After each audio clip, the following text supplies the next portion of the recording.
এটি যদিও কোনো নির্দিষ্ট ঐতিহাসিক ব্যক্তির গল্প নয়, তবে এতে বাংলাদেশের ইতিহাসের বিভিন্ন সময়ে সফল হওয়া উদ্যোক্তাদের সংগ্রাম ও উত্থানের সাধারণ চিত্রই তুলে ধরা হয়েছে। গল্পের প্রধান চরিত্র আমরা একজন মতিনকে ধরি, যার জন্ম স্বাধীনতার পরপরই এক প্রত্যন্ত গ্রামে হয়েছিল। মতিনের বাবা ছিলেন সামান্য ভূমিহীন কৃষক। পরিবারের মৃত্যু লেগে থাকা দরিদ্র মতিনের শিশু মনে গভীর চাপ ফেলে। তার শৈশব কেটেছে ক্ষুধা ও সীমিত সুযোগের মধ্য দিয়েই। তার সম্পদ বলতে ছিল কেবলমাত্র দুটো জিনিস: তীব্র মেধা ও পরিবর্তন আনার আদম্য জেদ।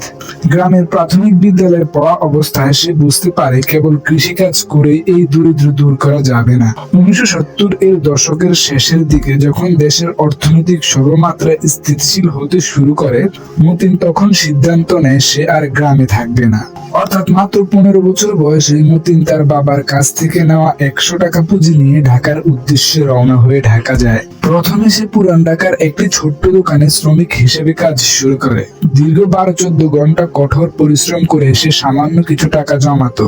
কিন্তু শুধু টাকা জমানোই তার লক্ষ্য ছিল না, তার লক্ষ্য ছিল বাণিজ্য চক্র। মতিন লক্ষ্য করে পুরান ঢাকায় মশলার ব্যবসা বেশ রমরমা। সে দেখলো যারা গ্রাম থেকে সরাসরি কৃষকের কাছ থেকে মশলা সংগ্রহ করে তারা সবচেয়ে বেশি লাভবান হয়। তখন সে একটা বিপ্লবী সিদ্ধান্ত নেয়। জমানো কিছু টাকা দিয়ে মতিন একটি সাইকেল কিনে সপ্তাহে একবার সে গ্রামে ফিরে যেত। কৃষকের কাছ থেকে সরাসরি সে হলুদ, মরিচ ও ধান কিনে সাইকেলে করে ঢাকায় নিয়ে আসতো এবং সরাসরি সে বাজারে বিক্রি করত। তার নীতি ছিল খুবই সাধারণ: কম লাভে বেশি বিক্রি এবং পণ্যের গুণগত মান ভালো রাখা। 1990 এর দশকের শুরুতে দেশে শিল্পায়ন কিছুটা গতি পায়। ঠিক ওই সময় মতিন তার ব্যবসার পরিধি বাড়ানোর সুযোগও পায়। সে এবার মশলার গুঁড়ো তৈরি করার একটি ছোট্ট মিল বসানোর চেষ্টা করে বা সিদ্ধান্ত নেয়। মতিনের মশলার গুণগত মান ভালো হওয়ায় তার গ্রাহক সংখ্যা বাড়তে থাকে। কিন্তু মতিন এখানেই থেমে থাকেনি। সে বুঝতে পেরেছিল বড় হতে হলে তাকে ক্ষুদ্র উদ্যোক্তা থেকে একটি ব্র্যান্ডে পরিণত করতে হবে।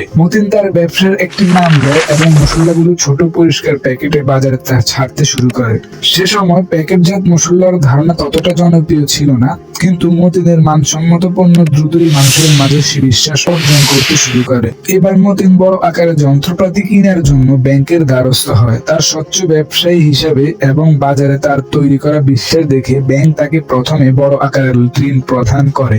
এই ঋণ মতিনের ব্যবসায় স্থানীয় পর্যায় থেকে জাতীয় পর্যায়ে নিয়ে যেতে সাহায্য করে। 2000 সালের দিকে মতিনের কোম্পানি জাতীয় স্তরে একটি পরিচিতি লাভ হয়ে ওঠে। মতিন বুঝতে পারে যে শুধু মশলা নয়, দেশের মধ্যবিত্ত শ্রেণীর চাহিদা বাড়ছে। প্রক্রিয়াজাত খাবারেরও মান সম্পন্ন করতে হবে। মতিন তার ব্যবসায় নতুন পণ্য যেমন চিপস, নুডলস এবং ফ্রুটস জুস যুক্ত করে। তার কোম্পানি আর শুধু মশলার কোম্পানি থাকে না, সেটি দেশের একটি দীর্ঘস্থানীয় খাদ্য প্রক্রিয়াজাতকরণ শিল্প হিসেবে পরিচিত হয়। মতিনের কোম্পানিতে হাজার হাজার মানুষের কর্মসংস্থান তৈরি হয়। এক সময়ের ভূমিহীন কৃষকের সন্তান মতিন এখন হাজার পরিবারের আয়ের উৎস।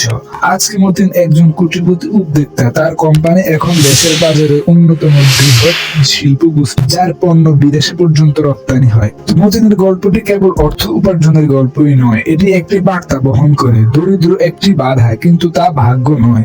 মতিন প্রমাণ করেছে যে সামান্য 100 টাকা পুঁজি এবং একটা সাইকেল আর আদম্য মানসিকতা নিয়েও বাংলাদেশের মতো উন্নয়নশীল অর্থনীতি দিয়ে শূন্য থেকে বিশাল সাম্রাজ্য তৈরি করা সম্ভব।